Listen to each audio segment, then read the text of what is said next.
Halo, perkenalkan, saya Dini Sayulandari dengan NIM G00232114 dari kelompok B9. Nah, di sini saya akan jelasin tentang ini ada area Brodmann, terus tractus pyramidalis, extrapyramidalis, encephalon sama medulla spinalis, nervus cranial, circulus arteriosus wilisi, media refracta, saraf simpatis, parasimpatis, sama modalitas. Jadi kita masuk yang pertama itu ada area Brodmann. Bisa dilihat ini gambar sebelah kiri, ini area Brodmann yang ada nomornya. Ini merupakan area Brodmann. Nah, area Brodmann itu tiap nomor ini sebenarnya beda fungsinya. Kalau yang 312 yang di atas, yaitu buat area sensorik primer. Kalau yang nomor 4 ini di gyrus presenteralis, yaitu buat area motorik primer. Terus kalau yang nomor 6 di sampingnya nomor 4 itu atau di gyrus postcentralis, dia itu buat area motorik sekunder. Terus kalau di nomor 17, mana ya nomor 17?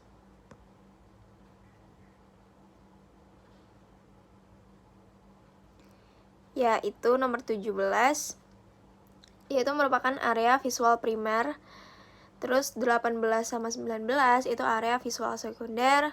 Kalau 22 itu area auditori sekunder.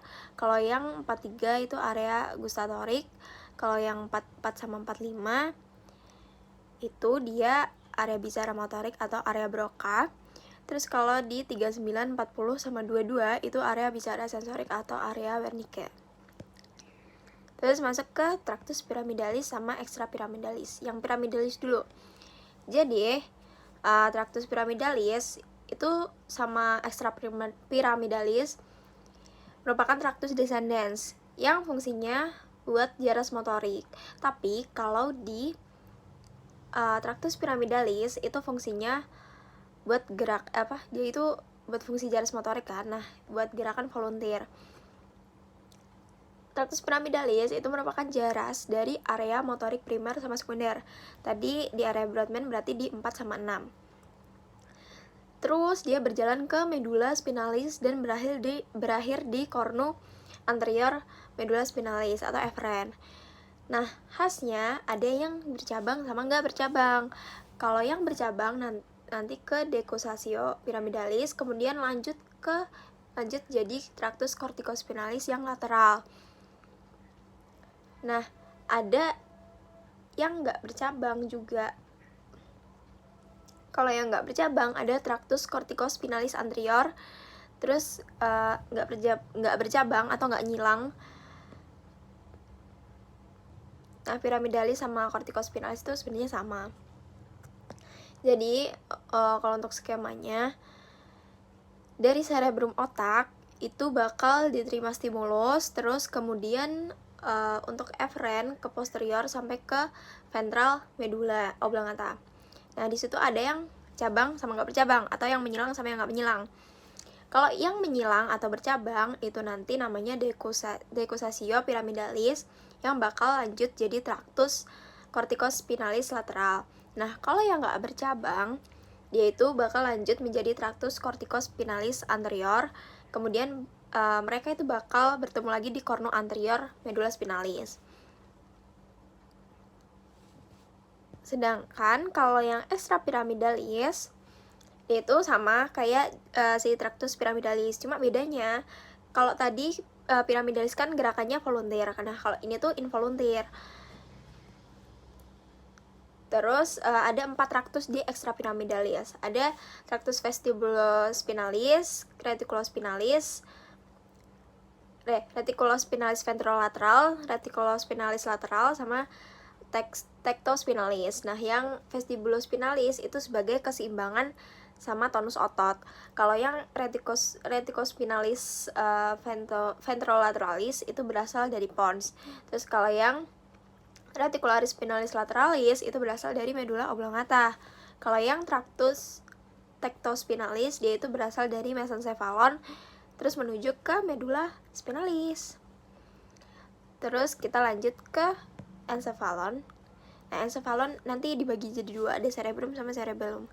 Kalau yang cerebrum, ini yang cerebrum dulu. Ini cerebrum itu berarti otak besar ya. Nah, jadi untuk cerebrum sendiri itu terdiri dari hemispherium cerebri. Ada cortex cerebri, substantia alba, sama ganglia basalia, terus ada di encephalon. Nah, cerebrum dia itu merupakan bagian terbesar otak yang terdiri dari hemispherium cerebri dexa et sinistra yang dihubungkan sama corpus callosum. Nah, cerebrum itu merupakan set of intelligence. Jadi cerebrum itu bakal memberikan kita kemampuan buat membaca, menulis, berbicara, berhitung, bermusik, mengingat masa lalu, terus merencanakan masa depan, sama berimajinasi. Hemispherium cerebri itu berawal dari lobus occipitalis di posterior, terus dia bakal berakhir pada lobus frontalis di anterior. Nah, kedua hemispherium itu bakal dipisahin sama visura longitudinalis cerebri. Visura ini tuh ditempatin sama valve cerebri. Terus dasar dari visura cerebri itu dibentuk sama corpus callosum, yang dia tuh terbentuk secara anatomis dan fungsional. Terus permukaan otak itu nggak halus atau rata, tapi ada lipatan-lipatan. Nah, lipatan atau tonjolannya ini disebut sama gyrus cerebri. Dan cekungannya itu disebut sama visura cerebri. Terus modifikasi permukaan otak ini tuh dapat memperluas area permukaannya. Jadi luas korteksnya itu kurang lebih 2200 cm kubik. Terus ada sulcus utamanya itu ada visura longitudinalis cerebri, terus ada sulcus centralis cerebri atau Rolando, terus ada sulcus lateralis cerebri Silvi. Nah, tadi hemispherium itu dibagi jadi 4 lobus. Ada lobus frontalis, parietalis, temporalis, sama occipitalis. Terus struktur internal dari hemispherium, kalau di bagian luar hemispherium cerebri itu terdiri dari substansia grisea yang disebut cortex cerebri. Tapi kalau di bagian dalam hemispherium cerebri itu ada ventriculus lateralis, terus ada ganglia basalia sama serabut saraf substansia alba. Nah, tadi kan di hemispherium udah disebutin substansia alba tuh. Nah, jadi substansia alba itu terdiri dari akson yang bermelin terus berbentuk 3 tipe serabut. Ada serabut komissura, serabut asosiasi, sama serabut proyeksi. Serabut komissura dia mengandung akson yang menghubungkan satu gyrus di satu hemispherium dengan gyrus yang sama di hemispherium sisi lainnya. Kalau yang serabut asosiasi dia mengandung akson yang menghubungkan antar gyrus pada hemispherium yang sama. Kalau yang serabut proyeksi dia mengandung akson yang menghubungkan cerebrum dengan bagian bawah sistem saraf pusat, ada thalamus, truncus cerebri, sama medula spinalis. Terus lanjut ke cortex cerebri. Nah, di cortex cerebri, cortex itu kan berarti kulit. Nah, dia merupakan bagian dari substansia grisea yang membentuk tepi luar cerebrum. Nah, cortex cerebri itu mengandung miliaran neuron. Dalam masa perkembangan saat ukuran otak meningkat pesat, substansia grisea itu bakal membesar lebih cepat daripada substansia alba. Akibatnya, regiokorteks itu menggulung dan melipat dengan sendirinya terus membentuk sulcus sama gyrus. Terus kita masuk ke cerebellum. Cerebellum itu otak kecil. Ya, dia merupakan bagian terbesar setelah cerebrum yang dipisahin dari cerebrum oleh tentorium cerebelli. Nah, cerebellum itu terletak di fossa cranii posterior. Terus di posterior ventriculus quartus sama pons dan medula oblongata. Cerebellum itu berhubungan dengan bagian posterior truncus cerebri melalui berkas simetris yang disebutnya sama pedunculus cerebralis superior sama media dan inferior. Nah, struktur dari eksternal cerebellum, jadi cerebellum itu terdiri dari 2 hemispherium cerebelli yang dihubungkan di garis tengah oleh vermis. Terus permukaan cerebellumnya itu bakal berlipat-lipat seperti folia yang berorientasi melintang dan dipisahin oleh visura. Terus cerebellum itu dibagi jadi 3 lobus, ada lobus anterior, posterior, sama floculonodularis. Kalau yang lobus anterior itu dia terlihat dari aspek superior dan dipisahkan dari lobus posterior oleh visura primarius. Kalau yang lobus posterior, dia merupakan lobus terbesar yang terletak di antara visura primarius dan visura uvulonodularis. Terus lobus floculonodularis itu terletak di posterior visura uvulonodularis. Nah, struktur internal cerebellum sendiri, jadi cerebellum itu terdiri dari lapisan luar yang berupa substansia grisea, yaitu cortex cerebelli. Dan bagian dalamnya itu ada substansia alba. Terus substansia alba di dalam gambarannya itu kayak pohon, disebutnya sama arbor vitae. Nah, substansia alba sebagian besar itu terdiri dari serabut aferen dan eferen yang berjalan dari dan ke korteks. Ada 4 pasang nuklei cerebelli. Dari medial ke lateral itu ada nucleus fastigiae, nucleus globosus, nucleus emboliformis, sama nucleus dentatus. Terus fungsi cerebellum sendiri itu buat koordinasi ketepatan sama memperhalus gerakan otot, buat menjaga postur dan keseimbangan, terus berperan dalam kognisi dan fungsi bahasa. Terus kita lanjut ke medulla spinalis. Medulla spinalis itu bagian sistem saraf pusat yang terdapat di canalis vertebralis. Dia membentuk silinder panjang, terus lanjutan dari medulla oblongata, dan membentang ke canalis vertebralis, terus berakhir setinggi di antara diskus intervertebralis FL1 sampai 2. Lebarnya ya 6 sampai 12 mm, terus panjangnya 40 cm. Kalau wanita 45 cm. 42 cm wanita, kalau 45 itu di laki-laki. Dia bakal menginervasi area motoris dan sensoris seluruh tubuh kecuali area yang diinervasi sama nervus cranialis. Nah, nervus spinalis itu keluar melalui foramina intervertebralis. Semua nervi thoracalis, lumbalis, dan sacralis itu bakal keluar di bawah vertebrae yang bersangkutan. Pada orang dewasa, ujung medulla spinalis itu disebutnya sama conus medullaris. Biasanya terletak di antara FL1 sampai 2. Nah, nervus cervicalis itu keluar di lateral VC, terus makin ke caudal dia makin jauh.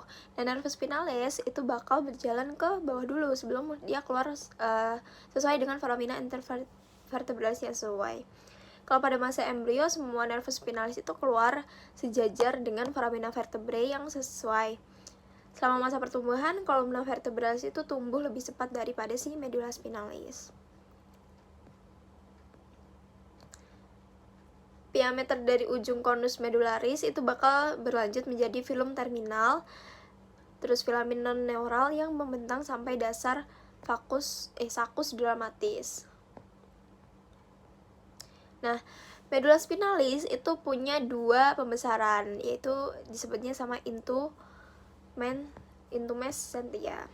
Ada intumescentia cervicalis sama intumescentia lumbalis. Kalau yang intumescentia lumbalis dia itu setinggi VTH 10 sampai FL2, terus maksimum pembesarannya itu di VTH 11. Tapi kalau si 12. Terus kita lanjut ke circulus arteriosus wilisi.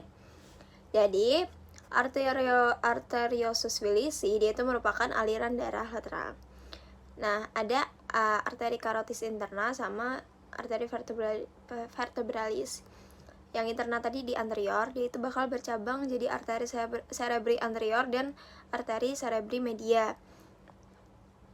Terus dua arteri vertebralis itu bakal bersatu menjadi arteri basilaris, terus bakal memvaskularisasi truncus cerebri dan bercabang menjadi arteri cerebri posterior. Nah, arteri cerebri anterior itu dihubungkan sama arteri communicans anterior. Terus kalau si arteri cerebri posterior sama arteri cerebri medianya bakal dihubungin sama arteri communicans posterior. Ya, bisa dilihat di gambar kayak gitu kurang lebih. Terus kita lanjut ke nervus cranial. Nervus cranial itu ada 12 nervus cranial. Apa aja?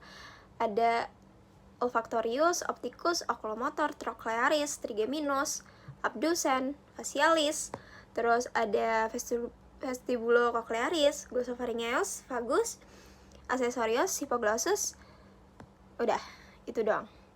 Nah, yang nervus olfactorius itu dia keluarnya di foramina, cribosa, osis, ethmoidal. Kalau yang nervus opticus atau nervus 2, dia keluarnya di foramen opticum sampai canalis opticus. Kalau yang nervus oculomotor atau nervus 3, dia keluarnya di viscera orbitalis superior. Kalau nervus trigeminus, dia keluarnya nervus 5. Dia keluarnya ada di 3 tempat nih. Ada di viscera orbitalis superior, foramen rotundum, sama foramen oval. Terus nervus abducens nanti keluarnya di viscera orbitalis superior. Nervus facialis keluarnya ada di 2 tempat, ada meatus meatus acousticus internus sama foramen stylomastoideum. Terus yang nervus 8 atau vestibulocochlearis keluarnya juga di 2 tempat, ada meatus acousticus internus sama foramen jugulare. Terus kalau yang nervus hypoglossus atau nervus 12, dia keluarnya di canalis hypoglossi. Seperti itu. Ini sebelah kiri sudah ada gambarnya sebenarnya ya. Keluarnya dari mana aja. Ya, kalau olfaktori itu berhubungan sama ini, hidung. Kalau 2 itu kan optikus, berarti berhubungan sama mata. Kalau oculomotor, trocleal, sama abducens itu juga berhubungan sama mata sih sebenarnya. Terus trigeminal tuh, facial, vestibulocochlear tuh di telinga. Kalau glossopharyngeal tuh di sini. Vagus itu ya organ-organ dalam. Terus aksesori itu di sini. Kalau hipoglossal itu sama sih, di sekitar leher. Nah, sebelah kanannya itu ada tempat keluarnya juga. Terus kita lanjut ke media refrakta. Nah, media refrakta itu tuh terdiri dari 4. Ada kornea, aqueous humor, lensa, sama vitreous humor. Nah, jadi aqueous humor dia dihasilkan oleh processus ciliaris. Nah, aqueous humor nanti bakal dikeluarkan menuju ke kamera oculi posterior, menuju ke kamera oculi anterior, dan didrainase ke sinus venosus sclera. Terus vitreous humor itu ada di corpus vitreus, sama corpus vitreus itu terdapat kanalis hyaloid yang merupakan sisa dari arteri hyaloid, yang merupakan pembuluh darah embrional untuk vaskularisasi lensa.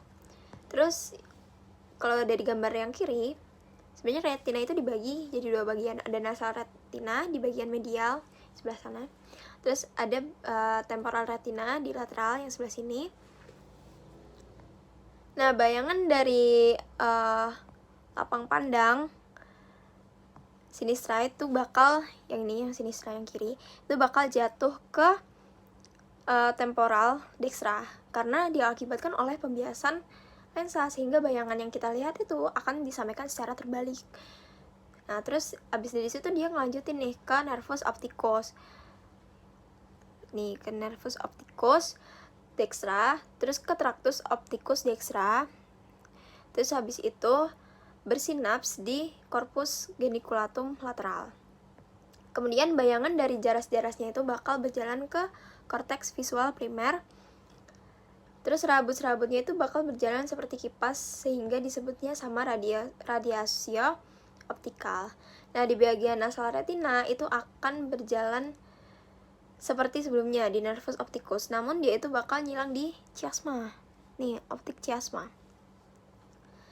Di optik chiasma, terus gabung deh ke tractus opticus. Habis itu bergabung ke tractus opticus, lalu bersinaps di corpus geniculatum lateral. Nah, dari tractus opticus itu sudah membawa informasi visual untuk masing-masing lapang pandang. Jadi korteks visual itu bakal menjadi lapang pandang menjadi dextra dan sinistra, juga inferior sama superior. Terus kita masuk ke muskulus mata. Muskulus mata yang lateral itu ada musculus obliquus inferior, terus musculus obliquus superior, musculus rectus inferior, musculus rectus superior, sama musculus rectus lateral. terus ada musculus levator palpebra, terus di bagian superior tuh ketambahan sama musculus rectus medial. Ini bisa dilihat di sini. Inervasinya sendiri kalau di obliquus inferior dia di inervasi nervus 3, kalau yang obliquus superior dia nervus 4 inervasinya. Kalau di inferior sama rectus inferior sama superior sama-sama di nervus 3. Terus rectus lateral dia nervus 6 atau abducens. Kalau musculus levator palpebra nanti di nervus 3. Kalau musculus rectus medial nanti di nervus 3. Terus ada saraf simpatis sama parasimpatis. Bedanya apa nih? Nah, saraf simpatis kalau dari segmennya itu ada torakolumbal, dari torak sama lumbal. Distribusinya dia ke kulit, kelenjar keringat, terus jaringan adiposa, otot-otot polos, pembuluh darah. Lokasi preganglioniknya sendiri dia bakal ke cornu lateralis atau nukleus interomedialo-medial lateralis, di cornu lateralis medulla spinalis atau NILCLMS. Terus kemudian menuju ke ganglia truncus sympathicus atau ganglion prevertebralis. Terus kalau di neuron preganglioniknya itu memiliki akson pendek, sedangkan kalau si neuron postganglioniknya itu aksonnya panjang. Terus neurotransmitter kalau di simpatis itu neuron preganglioniknya bakal ngelepasin asetilkolin atau ACH. Kalau neuron postganglioniknya dia bakal ngelepasin norepinefrin atau NE. Efek fisiologisnya itu fight or flight. Kalau parasimpatis segmennya kraniosakral atau kranium sama sakral. Distribusinya terbatas, ada di kepala, organ dalam dada, perut, panggul, terus beberapa pembuluh darah. Lokasi preganglioniknya sendiri di nukleus saraf kranial 3, 7, 9, sama 10. Sama substansia grisea, terus medulla spinalis segmen sakral 2 sampai 4. Terus menuju ke ganglion terminalis. Nah, neuron preganglionik itu memiliki akson yang panjang, sedangkan postganglioniknya itu memiliki akson yang pendek. Terus kalau neurotransmitternya, kalau preganglioniknya sama postganglioniknya dia itu sama-sama ngelepasin asetilkolin atau ACH. Terus efek fisiologisnya itu berupa rest and digest. Terus kalau untuk modalitas sendiri, modalitas itu ada 3. Jadi modalitas itu merupakan gabungan dari 3 kata jadi satu. Nah, dari ada arah rangsangnya, bentuk rangsangnya maupun asal rangsangnya. Kalau yang arah rangsangnya itu ada eferen sama aferen. Kalau yang sifatnya itu ada eferen tadi sifatnya motorik, kalau aferen sifatnya itu sensorik. Nah, terus ada dari general atau spesial. Kalau general itu sifatnya umum, biasanya yang buat ngerasain nyeri. Tapi kalau yang spesial dia itu biasanya buat penciuman, penglihatan kayak gitu. Terus kalau dari asalnya itu ada somatik sama visceral. Kalau yang visceral ya organ visceral, organ dalam. Tapi kalau yang somatik itu biasanya organ-organ yang berasal dari lapisan ektoderm, misalnya ada otot sama kulit. Nah, kalau di sini itu ada nervus perannya sama lokasi persarafan yang penting. Kalau nervus olfactorius atau nervus 1 perannya itu spesial somatic afferent. Lokasi persarafan yang penting itu di mukosa olfaktoria. Terus nervus opticus 2 itu juga spesial somatic afferent. Dia lokasi persarafan yang penting itu di retina. Gitu seterusnya sampai ke nervus hipoglossus. Sekian yang dapat saya sampaikan, kurang lebihnya mohon maaf. Terima kasih.